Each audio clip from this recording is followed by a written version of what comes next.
Hey guys, well, it is Friday evening right now, and according to my digital cable box over here on my desk, it is 10:51. And well, tonight I am going to do something for the very first time that I have never done on this channel. And what this was inspired by Can You Take It Films, which I discovered their channel like 2 or 3 days ago. And unfortunately, they haven't done any videos since last year, which is a shame because their videos that inspired this are pretty fun to watch. And anyway, basically what this is I'm going to do tonight is for the first time ever, well maybe not for the first time ever, but for this channel I'm about to have my very first movie marathon tonight.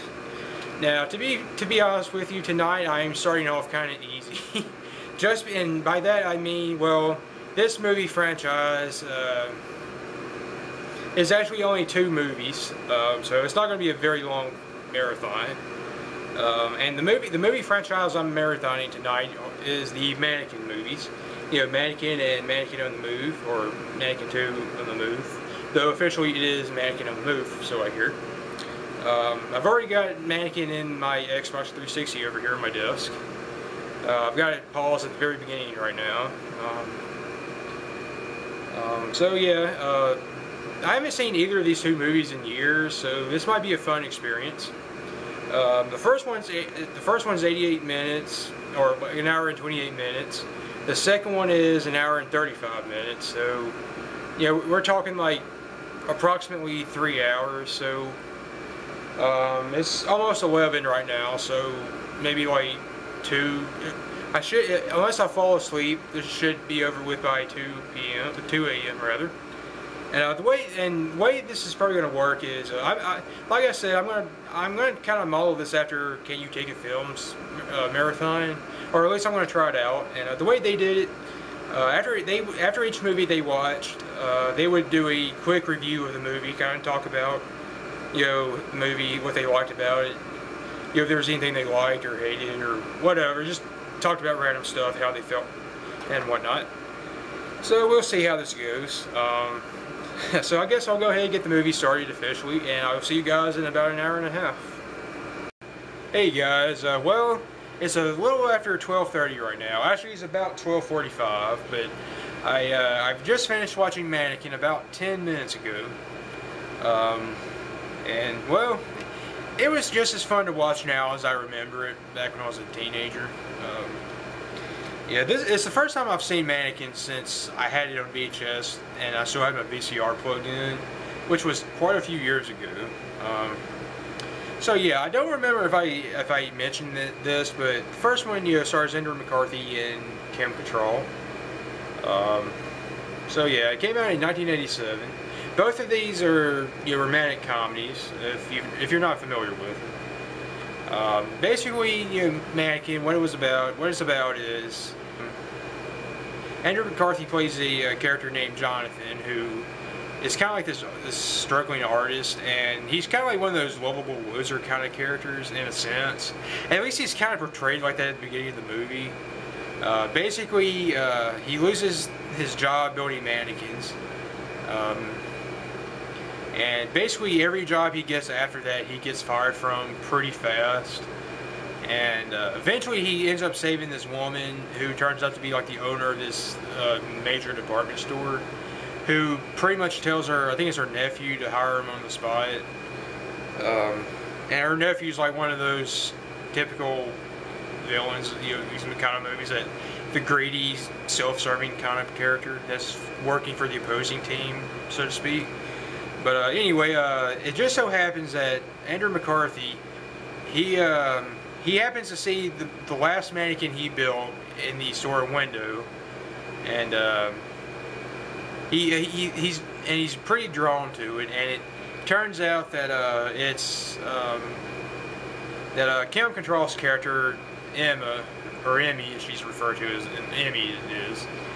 I don't know, her spirit or body or something has possessed the mannequin, or I don't know, it's kind of weird. I don't know how to explain it, but basically Emmy is from like 2000 and something BC in Egypt, and she was very unhappy living there, and she wanted to live in a different time period, where she could be herself and be a lot more free and so forth. At first, her mother kind of makes fun of her about it, and then, however, then I guess the Egyptian gods grant her a wish, and Emmy disappears to reappear in this mannequin's body in 1987. While we're on the subject, Kim, that has to be the whitest Egyptian I've ever seen. I just kind of like how they don't even bother trying to make her look Egyptian, but that's another story though. I'm sorry if I seem like I'm kind of rambling. It's pretty late. I'm kind of tired as it is, but anyway, basically the whole movie is about Andrew McCarthy and Kim Cattrall's characters. They are basically, they start falling in love with each other and realizing they're meant to be or whatever. And all the while, Andrew McCarthy's ex-girlfriend and the woman's nephew rather, and the boss of the opposing department store are pretty much trying to get Andrew McCarthy to come over there after he pretty much brings the profits of the department store up quite a bit. Basically, he ends up becoming like pretty popular at the department store with like his creations and his displays. But mainly knows about Kim Cattrall and Andrew McCarthy, though. So I mean, I guess out of 10, I would give this a 7. They're just romantic comedies. They're not really anything that's going to make you think. These are the kind of movies that you need to just go into and just to enjoy it, just as a simple, fun watch. That's about all you can do with these movies. Yeah. So anyway, next up, I've already got it popped into my Xbox, but next up is Mannequin 2, which came out 4 years after the first Mannequin. And I only found this out this afternoon that apparently Kim Cattrall has a brief cameo in Mannequin 2. I don't know if it's supposed to be as her character from the first movie because she doesn't have any speaking lines. I think you only see her for like a scene or two at one point. So I mean, I don't know if it's supposed to be her character from the first movie or they just wanted Kim Cattrall to come back and make an appearance, but just have her be like a generic character. But who knows? So that'll be interesting. I'll look out for it in this. Yeah, for future reference, the sequel stars William Ragsdale and Christy Swanson as Jason and Jesse, respectively. So I guess that's it. I'm gonna go ahead and start watching, and I guess I'll see you guys in about an hour and a half. So. See you guys then. Hey guys, well, it's actually the next morning now. I just woke up. I just threw the shirt back on to finish this video off. Yeah, I only had like 4.5 hours sleep, since last night, so I don't know why I woke up so early, but anyway, that's another story. Yeah, so last night, like I said, I finished Mannequin on the Move about 2:30. The reason I didn't finish this last night is because every time I tried, something just kept going wrong every single time I tried. If it wasn't one thing, it was another.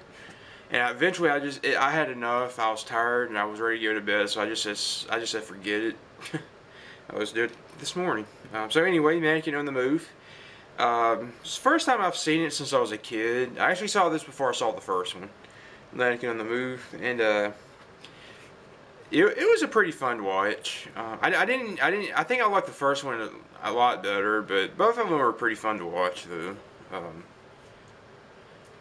And out of 10, I probably would give this a 4.5 or 5 out of 10. Yeah, it was okay. Yeah, this one, yeah, none except for Hollywood, none of the main characters from the first movie came back. And basically, the first movie gets a small reference, like a very small reference in one scene, and that's about it. Basically, what it was about, 1,000 years ago, from the movie's present, Jessie, played by Christy Swanson, was supposed to marry this prince, but the prince's mother did not like her, and pretty much had this sorcerer put her under a curse for that turned her to stone, and basically said she would be turned to stone, even though she oddly looked like a mannequin and not stone at all, or until she found her true love or whatnot. Someone she loved and would love her, and so forth. And like in a foreign land at that. So basically, it's 1,000 years later. It's 1,000 years later, and Jessie is now an exhibit at this museum at the same castle. No, of course, no one believes the legend, and except for the sorcerer's like grandson or whatever. And basically they go out, they decide to have a tour like in the US to try to fulfill the prophecy, and not the prophecy but the curse or whatever. And basically it just so happens that they go to Philadelphia, where the department store from the first movie is, and they have the the whole thing there.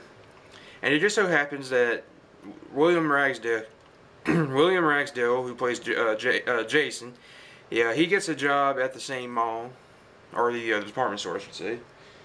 And basically, they kind of handled the whole mannequin human thing a little bit differently in this one, because like in this one, basically you had to be like a certain person to be able to do this, but I think it was like her one true love would be able to remove the necklace from around her neck, which kept her turning into a mannequin.